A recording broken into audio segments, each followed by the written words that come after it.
Saludos. Por motivos de trabajo, a primeros de julio me desplacé a Barcelona, por lo que aproveché para revisitar la ciudad condal. Por supuesto, Colón sigue en su sitio, apuntando a Oriente, y la Sagrada Familia creciendo de forma interminable. Lo que ya se está convirtiendo en una costumbre en estas ocasiones para mí es una visita a Rocafort, por lo que una tarde de viernes me acerqué hasta la Gran Vía para echar un vistazo a sus vitrinas. Sin una idea preconcebida, acabé adquiriendo este modelo, que me digitalizaron allí mismo amablemente y en el momento. Un modelo que quedaba pendiente en mi colección desde años atrás. Reeditada por Fleischmann con interface NES 18, se trata de la Classe BB 7200, un clásico de los ferrocarriles franceses, que, aunque construida en la década de los 70, ha permanecido en activo con diversas actualizaciones hasta bien entrada a la primera década de 2000. Vamos a echarle un vistazo más detenidamente en unos momentos. ¡Adelante, intro!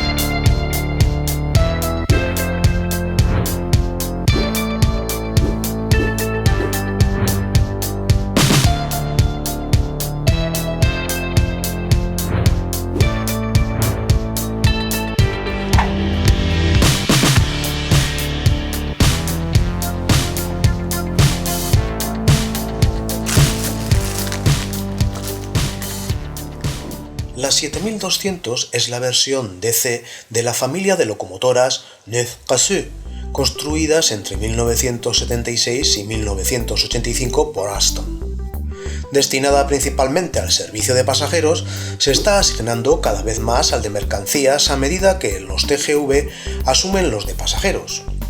Las operaciones de la BB 7200 se limitan a la red electrificada francesa de 1,5 kilovatios en el sureste de Francia, desde París hacia el sur. En 2016 se destinaron 48 a carga y 58 a servicio interurbano de pasajeros. Numeradas originalmente de la 7201 a la 7440, algunas han sido destruidas en accidentes, otras llevan nombres de ciudades francesas y las 7400 están equipadas con frenos regenerativos para su uso en la empinada línea Maurien de los Alpes.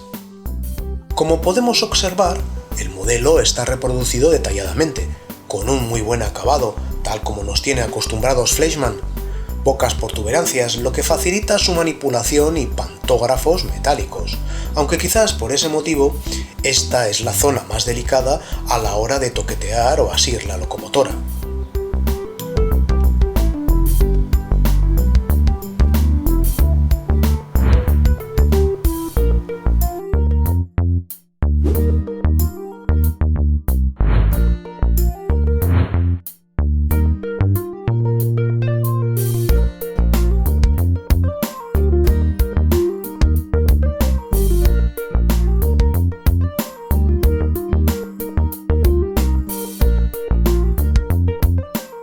Cuenta con dos aros de adherencia, uno en cada boje del lado interior y de forma cruzada, lo que le asegura cierta adherencia y le permite arrastrar convoys relativamente pesados incluso en pendiente. Y como añadido, a modo de accesorios, acompaña los enganches europeos habituales, ya que trae por defecto los Pro. Si lo estimamos oportuno, podemos dejar colocados uno de cada tipo. El intercambio resulta sencillo. Además, unas mangueras y otros elementos que se pueden instalar en los frontales del chasis. Eso sí, para aquellos con buen pulso y buena vista.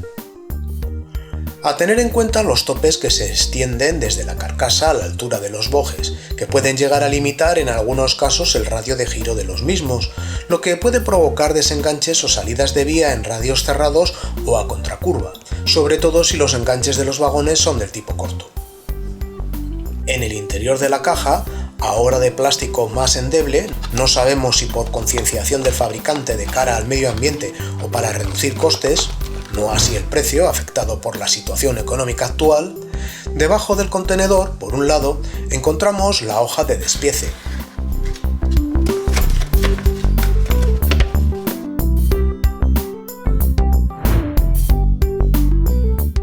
y por otro el adorno de marca habitual con las instrucciones acostumbradas de manipulación del modelo en alemán, inglés y francés.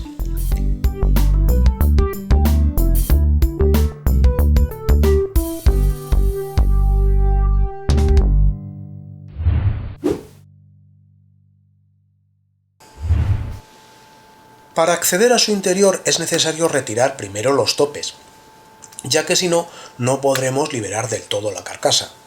Habrá que hacerlo con cuidado si no queremos dañar algún otro elemento, como por ejemplo los limpiavías. Una vez hecho esto, con la ayuda de un par de palillos, resultará relativamente fácil retirar la carcasa.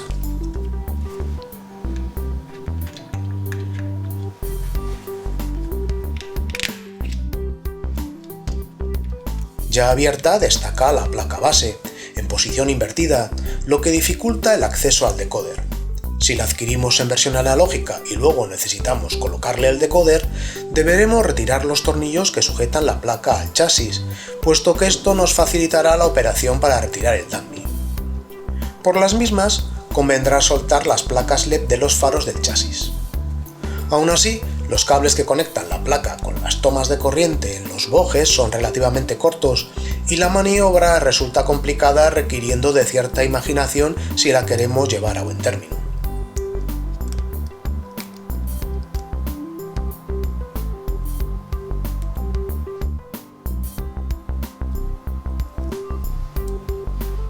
En la placa base sorprende el switch que permite apagar las luces frontales y traseras de forma independiente. Resulta difícil observar el motor y los volantes de inercia, protegidos por una tapa de plástico para separarlos del contacto con la placa base, pero están ahí. Devolver todo a su posición original supone actuar en sentido inverso. Para sujetar las placas de los LED será más fácil si las embutimos primero en su sujeción. Y para colocar la carcasa habrá que tener en cuenta la posición del switch de la placa.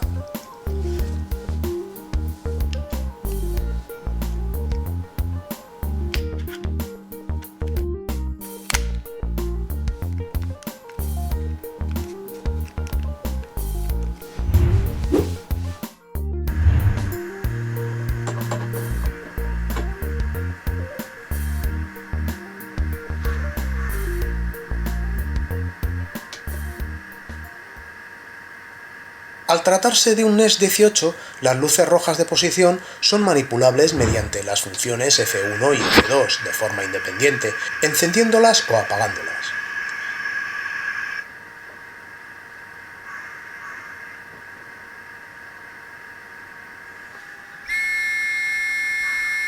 En rodadura, después de un previo rodaje necesario para pulir el sinfín, se comporta decentemente. Arranca o para con pequeños tirones, pero de forma suave, y rueda amigablemente, sin apenas ruido.